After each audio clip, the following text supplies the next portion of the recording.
তাহলে দেখো তোমার একদম রাইট ফর্ম ভার্বসের 14 গোষ্ঠী উদ্ধার হয়ে যাবে। ঠিক আছে, একদম পানির মতো সোজা করে দিব। তাহলে তুমি যদি ইংলিশ অতটা নাও পারো, বাংলা যদি নাও বলো ইংলিশ থেকে, তারপর তুমি দিতে পারবে অ্যান্সার। গ্রামারের মধ্যে সবচেয়ে কঠিন গ্রামার হচ্ছে কি, রাইট ফর্ম ভার্বসটা। এটা সারা বছর তোমাদের মাথা ব্যথার একটা কারণ, একদম 6 to ইন্টারমিডিয়েট পর্যন্ত। এবং এটা আজকে এমন কিছু সহজ নিয়ম দিয়ে দিব, বেশি না, এই রুলসটা 8টা থেকে 10টা রুলস দিব, আজকে অর্ধেক করাবো, নেক্সট ক্লাসে আর অর্ধেক করাবো। এই 8টা 10টা রুলস দিয়ে তুমি মনে করো মোটামুটি 100% রাইট ফর্ম ভার্বসটা তুমি ক্লিয়ার করে হয়ে যাবে তোমার। আর দ্বিতীয় কথা হচ্ছে এই যে রুলস গুলো দিব এগুলো নোট খাতার মধ্যে তুলে ফেলাইবা এবং পরীক্ষার আগে জাস্ট এই রুলস গুলো একটু দেখে যাবা। 1 নম্বর রুলসটা আমরা শুরু করি। 1 নম্বর রুলস হচ্ছে যে বাক্যের শুরুতে একটা যে সেন্টেন্স দেওয়া থাকে, বাক্যের শুরুতে যদি শূন্যস্থান থাকে, একদম স্টার্টিং এ যদি দেখো যে শূন্যস্থান দিয়ে শুরু করছে, তাহলে কি করবা, ভার্বের সাথে আইএনজি যোগ করে দিবা। কি করে দিবা বলো তো, ভার্বের সাথে আইএনজি যোগ করে দিবা, একদম ঠান্ডা মাথায় বুঝো। যেমন একটা এক্সাম্পল দেখাই আমি তোমাদের, একটা এক্সাম্পল লিখছি, dash what is good exercise, ঠিক না? আচ্ছা, ইজ এ দিয়ে দিই, একটা আর্টিকেল দিয়ে দিই। তো এখানে একটা জিনিস খেয়াল করো যে বাক্যের শুরুটা কিন্তু একটা শূন্যস্থান দিয়ে শুরু হয়েছে। বাক্যের শুরুটা কি হয়েছে, একটা শূন্যস্থান দিয়ে শুরু হয়েছে। তাহলে আমাদের এখানে কি আছে, ওয়াক আছে না, এটা তো ভার্ব, ঠিক না? এর সাথে আমরা কি করে দিব, দেখছো, আরাফ, আলহামদুলিল্লাহ, বুঝে গেছে। সহজ লাগছে না জিনিসটা? এবং এই জিনিসগুলো আমাদের সারা বছর কিন্তু আমরা বুঝেলেও বুঝি না, কারণ বুঝাই টুলটা নিয়ম করে বুঝায়, কঠিন নিয়ম করে বুঝায়। ঠিক আছে, অথবা তোমরা মনোযোগ দাও না। তাহলে আমরা আরেকটা এক্সাম্পল দিই এরকম ভাবে,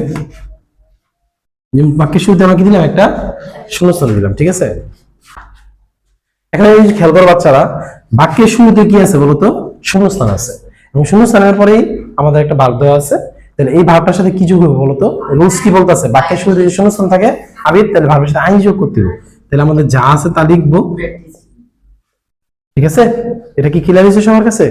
আচ্ছা, এবার আসো আমাদের 2 নম্বর রুলসটা। কয় নম্বর রুলসটা বলতো, 2 নম্বর রুলসটা। 2 নম্বর রুলসটা হচ্ছে স্থানের আগে যে একটা শূন্যস্থান, সেই শূন্যস্থানের আগে কি আছে, প্রিপোজিশন আছে। তাহলে আমরা তখন কি করব, ভার্বের সাথে একই নিয়ম আইএনজি যোগ করে দিব।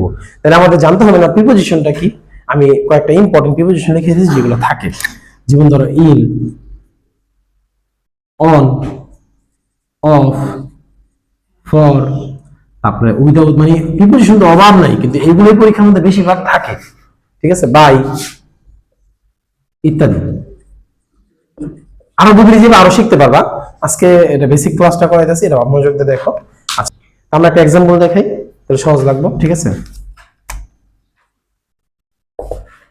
এক্সাম্পল 1 নম্বর কি লিখছি বলো তো বাচ্চারা, হি ওয়েন্ট টু ঢাকা, সে ঢাকা গিয়েছিল ফর ড্যাশ। এই দেখো, ফর একটা কিন্তু প্রিপোজিশন, ঠিক না?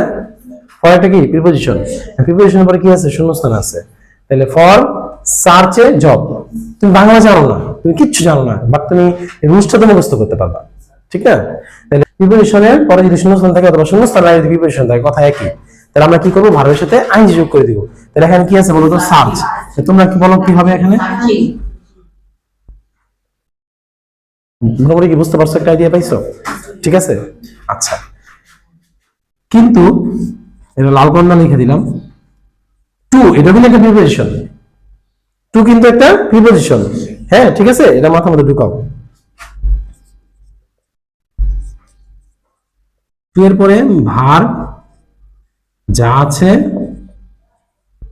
তাই বসবে। টু এর পরে ভার্বের যা আছে তাই বসবে। যে স্যার আপনি তো বলছেন প্রিপোজিশনের পরে সবসময় আইএনজি হয়, প্রিপোজিশনের পরে সবসময়, টু তো একটা প্রিপোজিশন, নিয়ম অনুযায়ী কি আইএনজি হওয়ার কথা না? না, সব প্রিপোজিশনের পরে আইএনজি হইব, সব প্রিপোজিশনের পরে আইএনজি হইব, শুধুমাত্র টু এর পরে কি হইব, এটা সোজা বেশি, যা আছে তাই, কোনো আইএনজি যোগ করার দরকার নেই। যেমন একটা এক্সাম্পল দেখাই, হি লাইকস টু ইট মোর।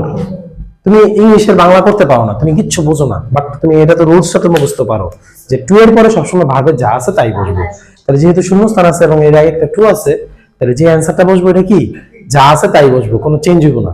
তাহলে একদম ইজি। এখানে এইটা আছে, আমরা কি বসাই দেবো বলতো বাচ্চারা, ইট বসাই দেবো। মোটামুটি এই দুইটা রুলস কি তোমরা বুঝতে পারছো? ঠিক আছে না? তার মানে নেক্সট ক্লাসে আরো এরকম 2-3টা আমরা রুলস আলোচনা করবো, তাহলে আমাদের সহজ হয়ে যাবে। ঠিক আছে না? চলো।